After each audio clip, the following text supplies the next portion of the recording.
Everything you know about Facebook is wrong, and here is why. So let's get into this. This video is on why the traditional stuff that people teach about Facebook is typically incorrect. All right, so let's go ahead and get started. So, why is it that everything you know about Facebook ads is essentially backwards from what actually works? That is my opinion, at least with the mainstream knowledge that is going around of what actually works with Facebook and what actually drives results. A lot of the stuff that people are teaching is actually, in my opinion, just not correct or entirely backwards. So have you heard the term winning audience? Most likely, if you run Facebook ads, if you were somebody who is selling a product online and you were using Facebook ads to run ads to that product online, you probably heard the term winning audience. You've probably heard people maybe in group chats, for example, talking about, which interest do I target? Which lookalike audience do I use? Now, here's the thing. You were probably focusing on the wrong things. If this is the question that you're asking, if you're asking, how do I know which interest to target? You're asking the wrong question. Okay? There is no such thing. Now, in my opinion, there's different ways to do things, and some people have differing opinions on this. But from what I've found to actually work on Facebook, there's no such thing as a winning audience. What actually works on Facebook is a lot of times not the stuff that these people are teaching. They talk about these things because people seem to think that this is what works. A lot of people do, but some people are starting to wake up to this idea, and they're starting to learn, what actually works, in my opinion, on Facebook. So there's no such thing, in my opinion, as a winning audience. Your ads do the targeting, especially on Facebook. So what does that mean? Why do interests not matter on Facebook? If you've heard people talking about interest, and they're always talking about how you need to, stack your interest, or you need to do single interest audiences to test which interest works the best. They're selling you this stuff because that's what people buy into, essentially. It's not because it actually is what makes you money. And what this does is it'll give you good results in the short term, if you run interest. But what happens is if you're running single interest audiences, those audiences are going to fatigue. So Facebook's machine learning is very advanced, and it uses your ads to actually do the targeting, not the interest. Okay. The interest, yes, theoretically, it can show the ads to people who are, in theory, interested in whatever that is, but that doesn't mean that they're actually even interested in that thing. If you want to show your ads to people who are interested in a certain thing, make that ad geared towards that specific type of person. If I wanted to show my ads to somebody who has an interest in dogs, then I would visually show dogs in those ads. I would speak to that specific type of person that I'm trying to show those ads to in the ads. I wouldn't go into Facebook and select, pet interest or something. Yes, that maybe that can work. Maybe that can give you some short-term results, but that's not going to be the thing that actually is responsible for the results. It's the ads. Okay, so that is the first thing there, is understanding how to actually use Facebook, the proper way, and the way that really works the best, in my opinion. A broad audience. Now, at first, if you're not running broad, if you're running interest and then you switch to broad, what may happen is the performance may kind of be shit at first. It may be worse, and it may take longer to optimize because you've been doing it a certain way for longer. And Facebook is essentially, it's a machine learning platform. So if you've been doing something a certain way for a longer period of time, it has gotten used to doing the job in that way. I've learned quite a bit about this from people much smarter than me. But that is essentially, the thing with broad. So at first it may take longer to actually work, but what you're going to see is, instead of your ads dying out after, a few weeks, a month or so, what you'll see is more consistency. When you find a winning ad that works in broad, what will happen is that ad will last typically a lot longer. Okay. And the reason being is that you're targeting a much bigger pool of audience. If you're targeting 1 million people, for instance, and then with broad, you're targeting 240 million or whatever it may be, hundreds of millions of people, it's going to be a lower likelihood that ad will actually fatigue. Okay. So single interest audiences, yes, they may get a good ROAS sometimes. It's going to be less consistent though, because you're constantly going to be looking for new interest and you're not actually going to be focused on the real thing that's actually going to drive the results. Okay. So with single interest audiences, yes, they may get good immediate results. But what's going to happen is you're probably going to see those ads die out quickly due to the audience being smaller relative to a broad audience. So think about it like this. If you're fishing in a pond, right, there's only so many fish in that pond that would be able to bite. Now, if you're fishing in the ocean, there's so many fish in the ocean that you could not possibly catch all of the fish that are in the ocean. Okay, so when you're thinking about a single interest audience, the way I like to think about it is like this. If you are fishing in a pond, a very small pond, maybe it's 50 feet wide or something, it's a very small pond. There's not a whole bunch of fish in there. Maybe you can catch fish faster, for example, in that pond versus the ocean. Who knows? You are going to stop being able to catch fish a lot faster, in this example. Now, on the other hand, if you're fishing in the ocean, maybe it takes you a little bit longer to start catching fish, but once you start catching fish, you will be able to catch a lot more fish for a lot longer period of time because it is a much bigger pool, or it's a much bigger area that you're fishing in with a lot more fish. That's the same thing, basically with broad targeting. With broad targeting, you are targeting basically everybody and then allowing this machine with all this data on all these different people to basically figure out, who to show the ads to and use all the data that it actually has to show those ads to the best people. So, that is essentially why, ROAS, one, you don't want to target interest, in my opinion, when you're running Facebook ads. But the ROAS also does not really mean anything either. This is another big lie, in my opinion, that's told by all these gurus. This is one that I believe too for a long time. Up until not too long ago, I started doing some research and I came across, some other guys who were talking about this stuff, and they started talking about this and it made a lot of sense the way they explained it. So I tried it and it worked. We were able to scale our ads up and see better performance by using broad targeting. So anyways, ROAS doesn't really mean anything. It can give you a general idea, of performance on things, but it doesn't really mean anything if you really think about it. But this is the thing that you'll see in every video, on YouTube. All these guys talking about how to get a 10x ROAS with Facebook ads, how to get a 4x ROAS with Facebook ads. ROAS is not the thing that's going to ultimately result in more money coming in for the business. Okay. It can give you a general idea on things, or cost per purchase. Cost per purchase would be a better thing to look at than ROAS, but it can give you a general idea, but it's not going to be the thing that actually is correlated with money coming into the bank. And the reason is there's so many different things, so many different variables at play. With attribution, for example, inside an ad platform, now you have your iOS update that happened, right? And the iOS update is going to make tracking not 100%. You also have, now what if somebody sees an ad and they tell their friend about it later while they're at work? Okay, how is this going to be able to track that sale that ultimately came from that ad?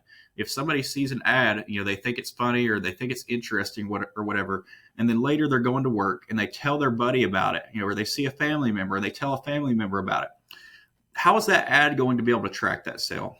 It's going to be most likely that sale is not going to be actually attributed to that ad, when really that ad was ultimately largely responsible or played a big part in that sale.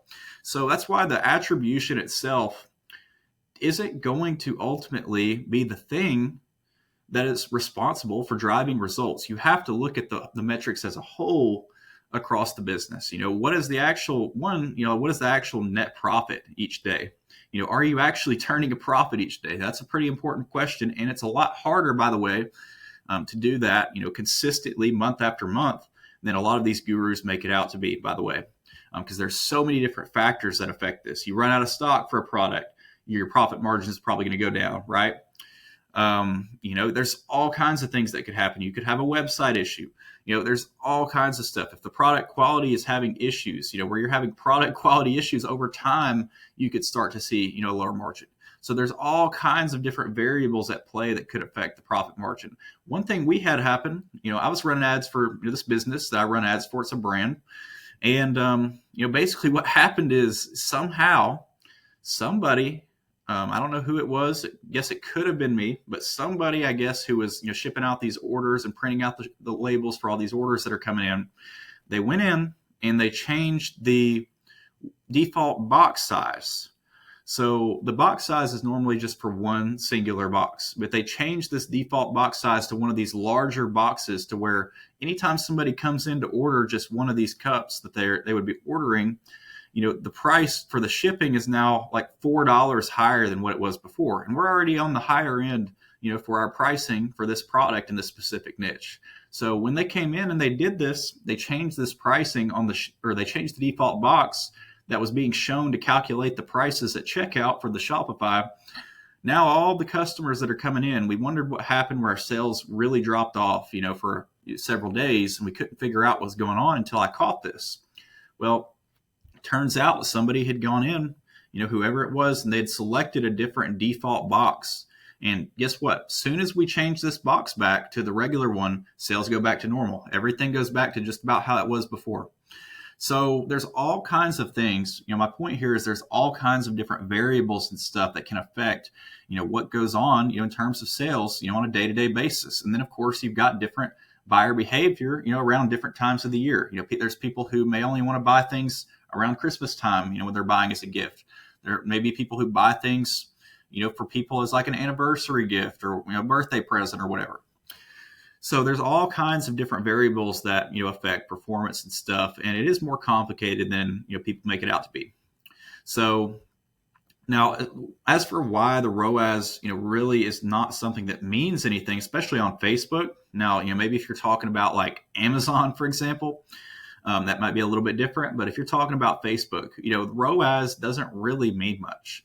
And the reason being is that, say, for example, I have some Facebook ads running, or let's just say, for example, we have a brand and, they have a decent social media following. Maybe they got 100,000 followers on Facebook or whatever, right? And, they're getting sales from Facebook and stuff already.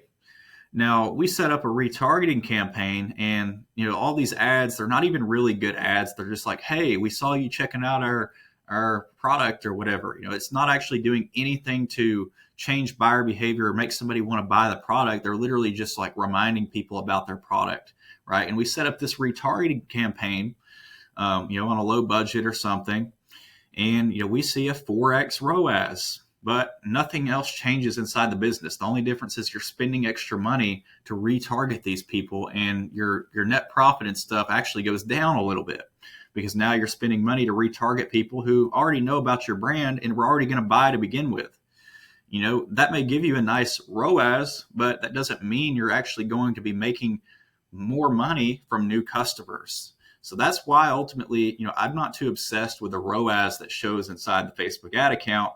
What I try to look at is more so the blended cost per purchase, or the cost per new customer, that you're getting, from your ads essentially. So traditional, drop shipping, this was kind of where I started, honestly. I started getting into the stuff, kind of in the drop shipping boom. And I quickly realized, if you're trying to actually grow a business, sure, there are businesses out there that do drop shipping that do well, but really most businesses are not going to be likely to succeed, if you were just drop shipping cheap crap from China. If you don't actually care about your customers, if you're just trying to make money, like these gurus try to teach you about how you can make $1 million in a week if you buy their course for $9.97 or whatever, and then the course is just videos you could have literally found on YouTube, basically, that they pieced together and not something they've actually even done. It's very unlikely that you're going to succeed in business from drop shipping cheap crap from China. You have to actually provide something that is valuable to somebody. And what I like to think about this like is, what is it that you actually care about? What do you actually enjoy? And that should probably be the thing you should focus on selling or focus on doing, is something you actually have a genuine care about, and you actually care to put the extra time into to actually make a good product, with whatever it is that you're going to sell. If you are the world's greatest fisherman, okay, why not start a fishing channel, for example, start posting about fishing. And then after you start to get a following and you start to get followers, then you could come out with a product that's related to fishing that you actually use and you actually love and actually care about. That would be an example of building a real brand, not just doing this drop shipping crap where you go throw a bunch of money behind ads that you ripped offline, for example, to sell, jade rollers or something that you sourced from AliExpress.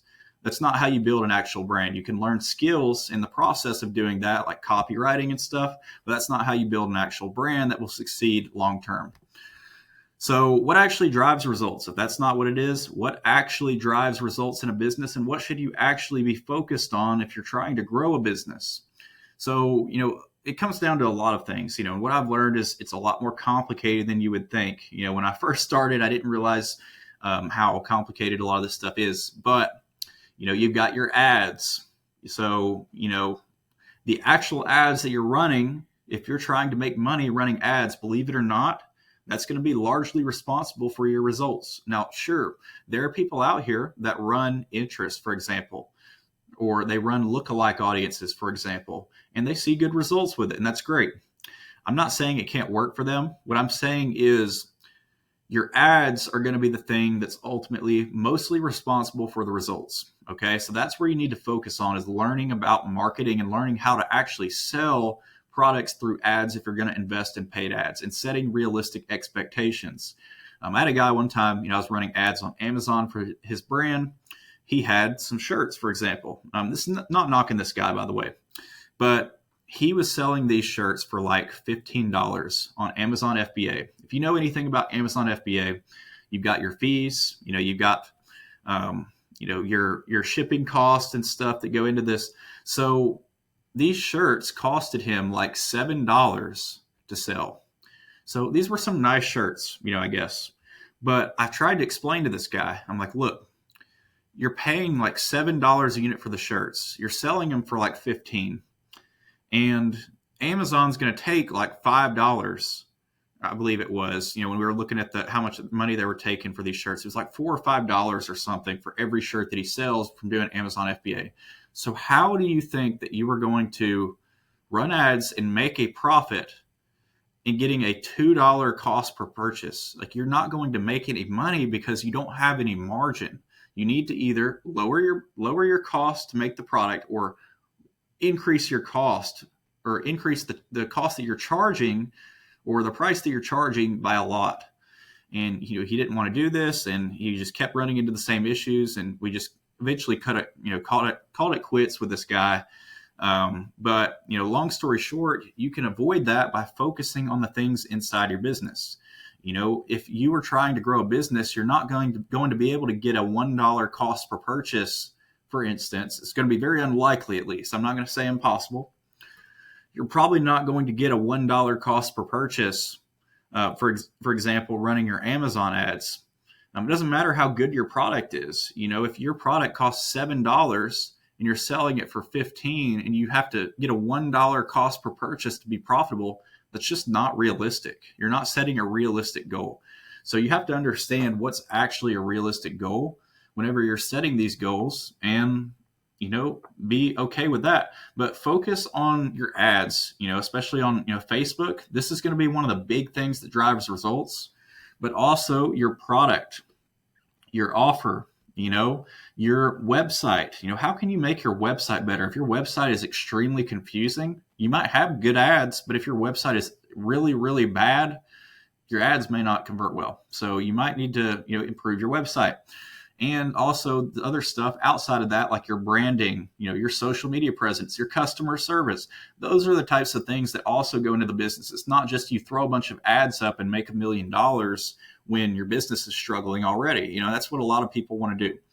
A lot of people, they want to have a business that's struggling to grow, and they want to fix the business that's already struggling as it is, to be profitable because of issues inside the business by throwing a bunch of money at ads. And that's just not how it works. So anyways, I think that is it for this one. If you guys like this, you found it helpful at all, feel free to leave a comment below. If you didn't find it helpful, feel free to also leave a comment. But anyways, that is going to be it for this video.